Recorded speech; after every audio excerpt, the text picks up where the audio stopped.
Gaza में Israeli जारियत फलस्तीनियों की नस्लकुशी है। सऊदी वली अहद शहजादा मोहम्मद बिन सलमान ने गाजा और लेबनान में फौरी जंगबंदी का मुतालबा कर दिया है। अरब इस्लामी सरबराही इजलास से खिताब में उन्होंने आज़ाद फलस्तीनी रियासत के क़याम पर जोर दिया, जबकि तुर्क सदर रजब तैयब एर्दोगान ने फलस्तीनियों तक इमदाद पहुंचाने के लिए फौरी हल तलाश करने की तजवीज़ दी।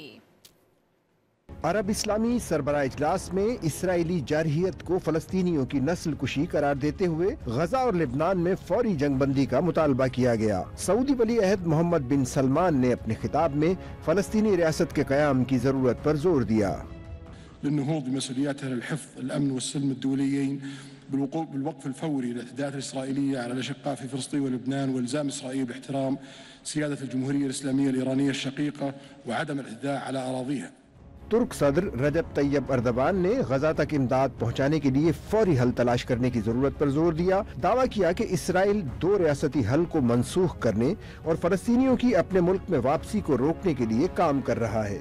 في الأمم المتحدة لقد دعمت 52 دولة منظمات دولتين مبادرتنا لوقف مبيعات الأسلحة لإسرائيل، وعلينا أن نشجع إشراك أكبر عدد ممكن।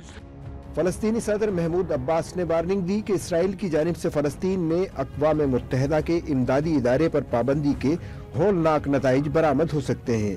मुतालबा किया कि अक़वाम मुत्तहिदा की सलामती कौंसिल इसराइल की रुकनीत मुअत्तल करे और बैनुल अक़वामी बरादरी फलस्तीनियों के खिलाफ यहूदी आबादकारों की जारी दहशतगर्दी रोकने में मदद करे।